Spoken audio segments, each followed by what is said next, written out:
Hi, everybody, and welcome to a special Santa Barbara Authors Edition of Newsmakers TV. I'm Jerry Roberts. It is Wednesday, May 14th. And before I forget, a reminder to check us out and subscribe on Substack at sbnewsmakers.com. And today I'm very pleased to welcome back to the program an old friend, a local author, Jane Hulse. Jane is out with a new historical fiction novel titled Outcasts of Essex, and she'll be talking about and signing the book this Saturday, May 17th at 3 p.m. at Tecolote Bookshop in Montecito. I'll put the details in the show notes. But Newsmakers, as usual, gets the scoop in advance. All right, Jane, we got all the plugs out of the way. Welcome back. Thanks for joining me. Thank you. It's great to see Thank you you. for having me. So, when last you were on Newsmakers, September of 2023, I remember as it were yesterday, you were just out with the first volume in, I guess, what we can now call your series. That was called Wallabout Bay. And I wrote this at the time. She talks about the 4-year journey of writing her first book, which followed her deposit into a desk drawer of several earlier years of work on another volume. It may have been a necessary if painful warm-up. After finishing Wallabout Bay, she realized the failed novel may now be adapted as a prequel to the newly published one. Is that what happened? That's exactly what happened. Yes. I dug it out of the desk drawer and read it again and said, "Oh, this is pretty terrible." So I rewrote it and I added a bunch of stuff and made it longer. So, but the character is the same. It's Sarah. Sarah Um, Barrett. Sarah Bennett, yes. And in the prequel, she's 15 and she's a year or two older in Prisoner of Wallabout Bay. So this is kind of a coming of age story, I like to say. Yes, and as you point out, it's perfect for kids. It's got murder, arson, explosions, torture, and terrorism, and just a smidge of sex. All right, let's level set a little bit first about you. You born and raised in New Hampshire, hence your interest in the Revolutionary War period, and your dad was kind of a nut about it. Talk about that a little bit, sort of how you come by your interest in this period. Well, I was born in Keene, New Hampshire, and the house I grew up in was built in 1790 and had a fireplace in almost every room and these wide board floors. And my dad collected antiques, and we had tons of colonial things in the house. It was kind of like a museum. We had bed warmers, clocks galore. One of the clocks is on the wall right there. He collected glassware, guns. He had a gun from the Revolutionary era, um, and everything you can imagine. So his interest was really deep. He was a real estate agent, and so his specialty was these old New England estates. And so he'd go in to sell a house or take it on as a listing, and he'd see something he really liked, and he'd say, "Oh, if you need a new home for that dresser, I'm in the market." So it was it was one way to acquire really nice things. Just parenthetically, did your mother share his interest in this, or was she always like, "Get that out of here"? What do you Well, more young? she went along with it. She really did. Although he was really the instigator. I think she was more interested in quilts and the glassware and stuff like that. But she was into it, yeah.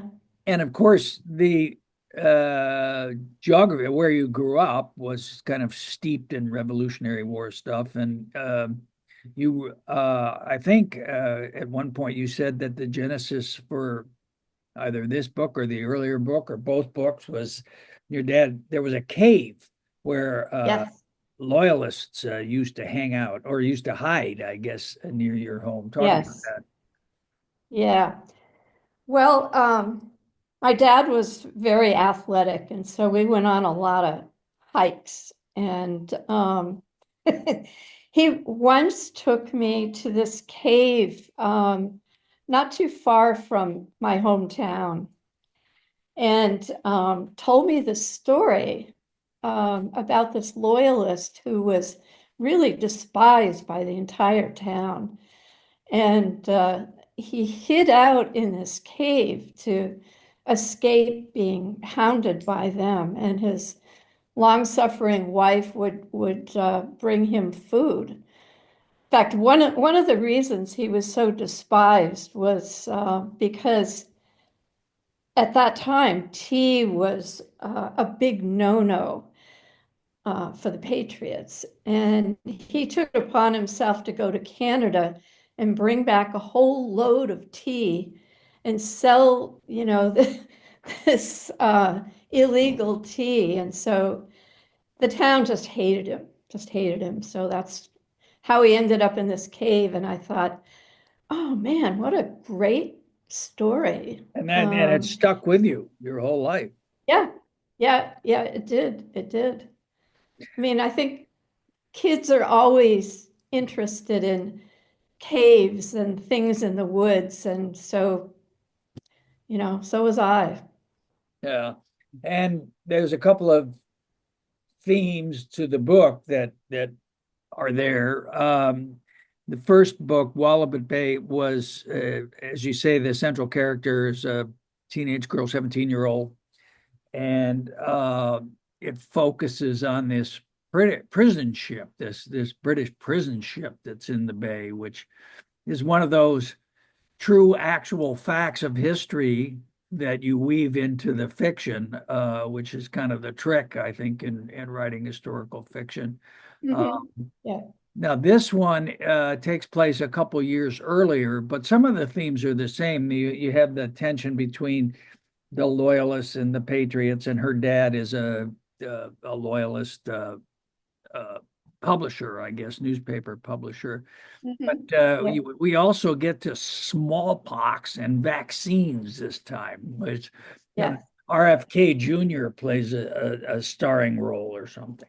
Talk about Yeah, talk really. about that a little bit. Well, that was totally by accident that sort of correlated to what's happening today. But back in the Revolutionary period, smallpox was kind of a death sentence for people, and a lot of people got it. And there were epidemics of it. It was a real problem. A lot of people died. And there was a method of inoculation that was kind of spreading in New England in the early 1700s. And word of this came from slaves from Africa who had been doing this forever.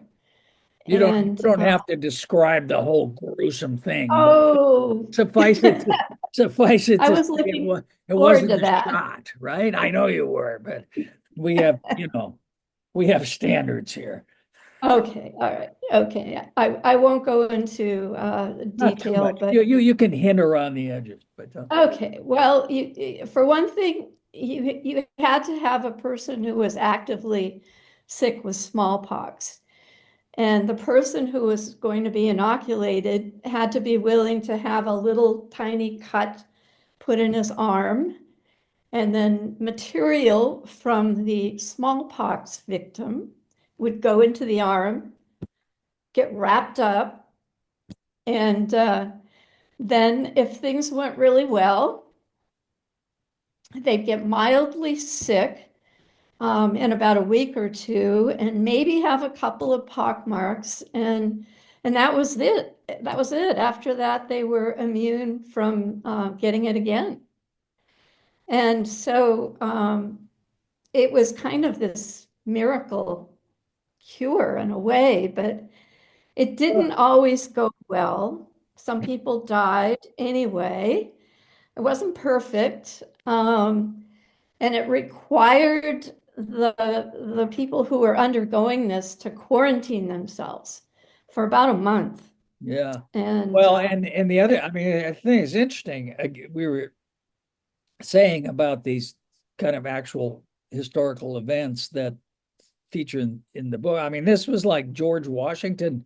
This was a big deal because a lot of the Continental Army was getting sick, and he sort of yes, struggled with whether to use the yes, RFK or not. yeah, yeah. He flip-flopped back and forth because he was really worried that he wouldn't be able to quarantine the men enough, and that if he started inoculating, the disease would just spread like wildfire. And he didn't really have to worry about it personally because he had smallpox when he was a teenager. Um, and his face was actually pockmarked from it. Hmm. But eventually he came around and finally decided to have the troops undergo this primitive inoculation. And it was probably one of the biggest factors in winning the war. It had to be done very secretly because if the British knew that some of his men were even a little bit sick, they'd be vulnerable to an attack. And so, how he did it surreptitiously, I'm not really sure. I think as the men enlisted, he would sort of quarantine them. They'd undergo the smallpox thing, and then they'd be ready to fight in a month. And they had waves of soldiers doing this. And then So there's some, I mean, there's other graphic things that you write about that also have sort of important historic connection. Tarring and feathering, I know is one, and midwifery. Sarah's yeah, mom is a midwife, and Sarah has is her assistant, I guess.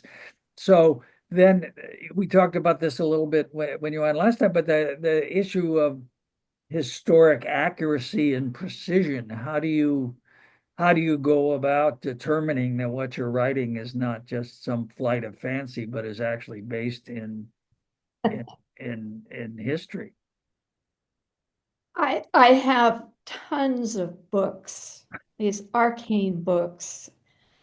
I have, well, the most famous one is probably the Diary of Martha Ballard.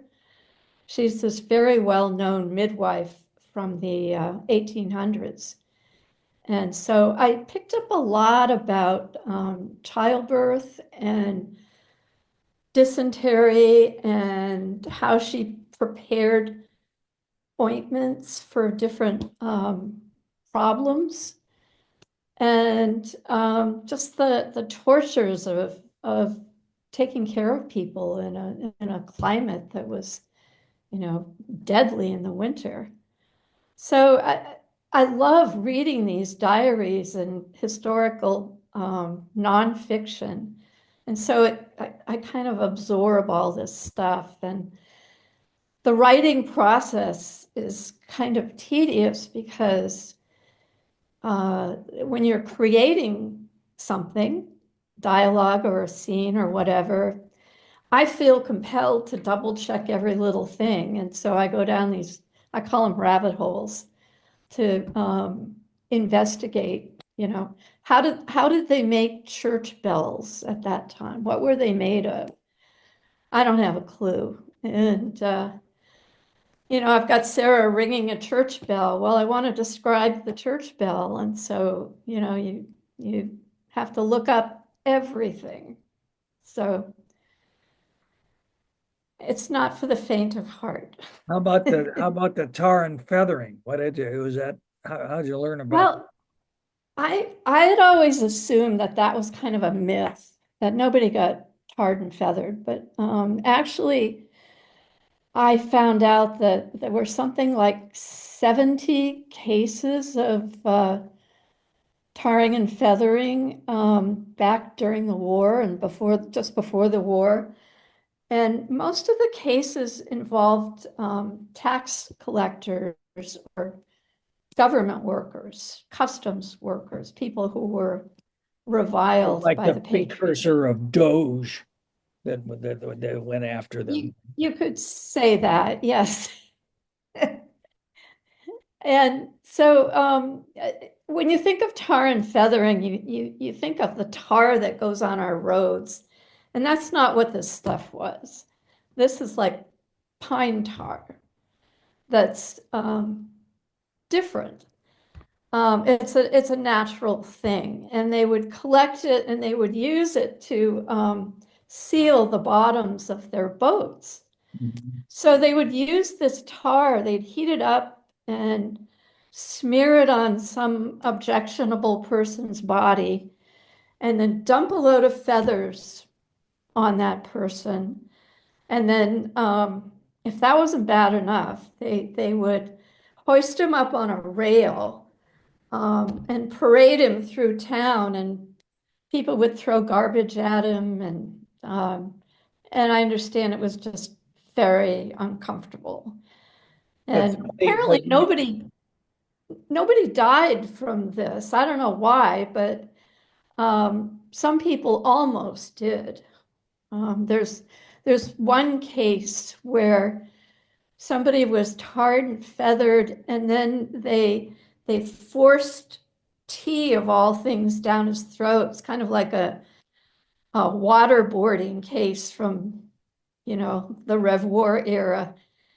And he almost drowned. They threw him in the water, and he almost drowned, but scarred for life.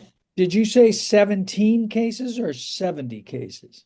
I said 70, which is hard to believe. But that's what I found in researching it. Well, I mean, it's such an image that endures from American history. It doesn't seem like very many actually. I don't know. It was I would think it would be more widespread, but is there someone who gets unfortunately tarred and feathered in your book? Oh, yes. Yes, there is.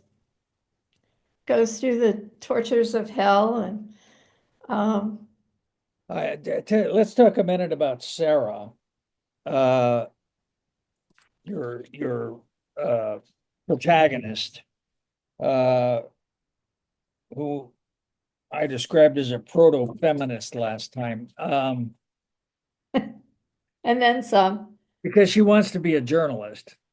One, Yes. one is finding slight hints of yourself. Of course, you had a very long and distinguished career in journalism. Uh, I mean, how much of Sarah is you, and how much is she totally made up? Oh, well, she's totally made up. But obviously you can't write about someone like that without including stuff about yourself. And I think that she's kind of the kid or the person I wish I was. She says the things that I'd like to say, but sometimes don't have the courage or whatever, and does things that are very courageous too. Yeah, which is So why I think like, she's able to sustain the narrative. I mean, she's a very admirable person. And she just really wants to be independent. And despite being in the war for independence, she's got her own war for independence going on where they're trying to arrange a marriage, I know, in the first book, and now her mother's trying to, make her be a midwife and stuff. She's got a lot of courage though. Yeah, I wanted her to be a good role model for women today, because we need that. Now you got a new publisher for this book. Who is that? Open Books, they're a small publisher. They've been around for I think 20, 25 years.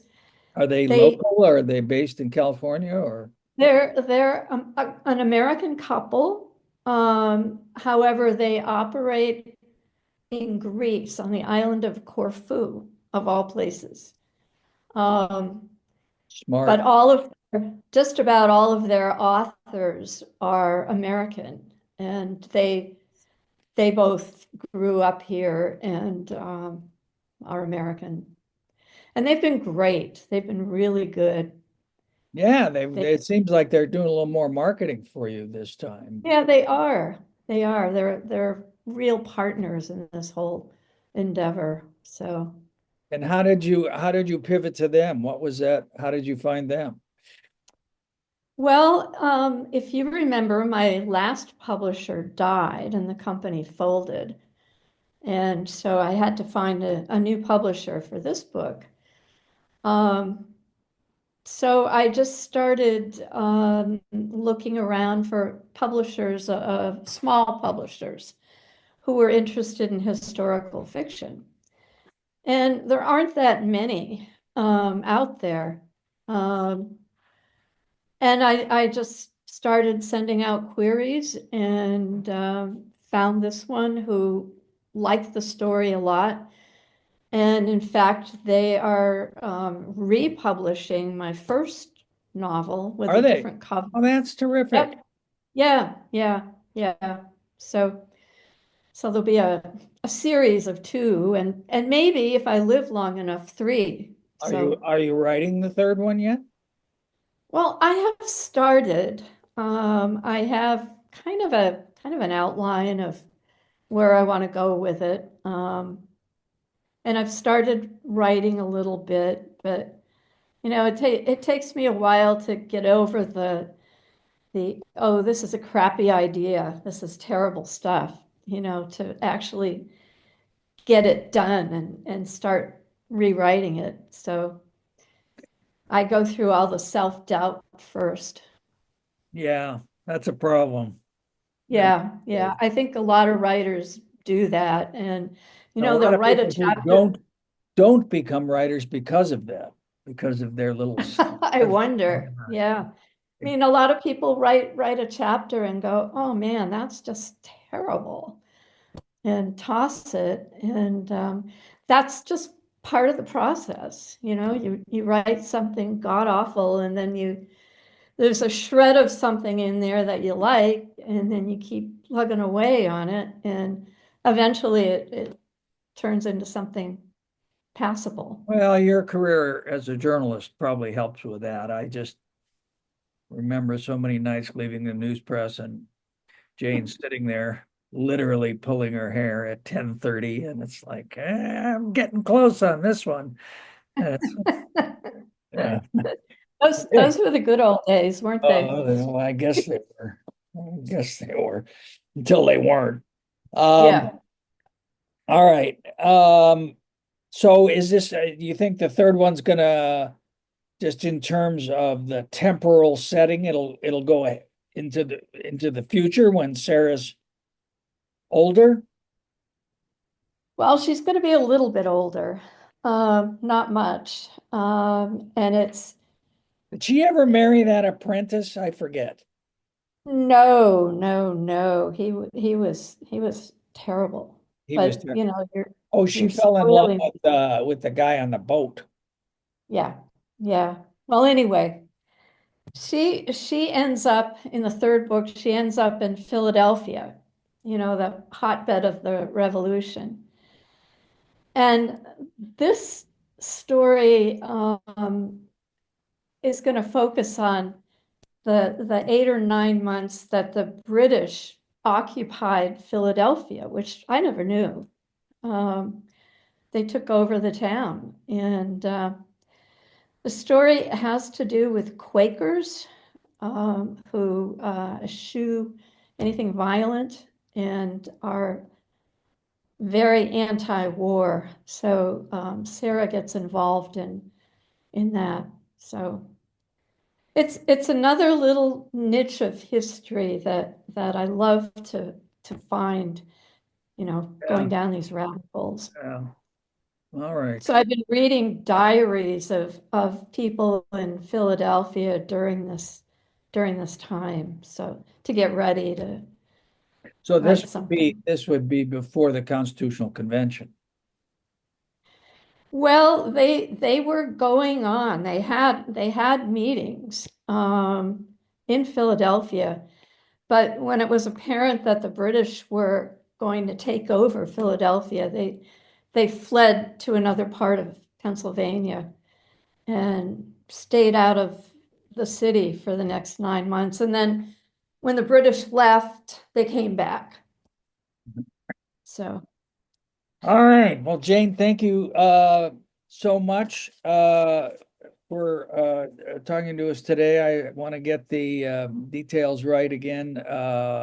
Jane will be talking and signing the book this Saturday at 3 p.m. at Tecolote Bookshop in Montecito. And yes. the book is Outcasts of Ethics and not of that's an that's an interesting slip, isn't it? Outcasts of Essex. Easy for me to say. Jane, Jane Hulse is the author. And Jane, thanks so much. And good luck with the book and good luck with volume 3.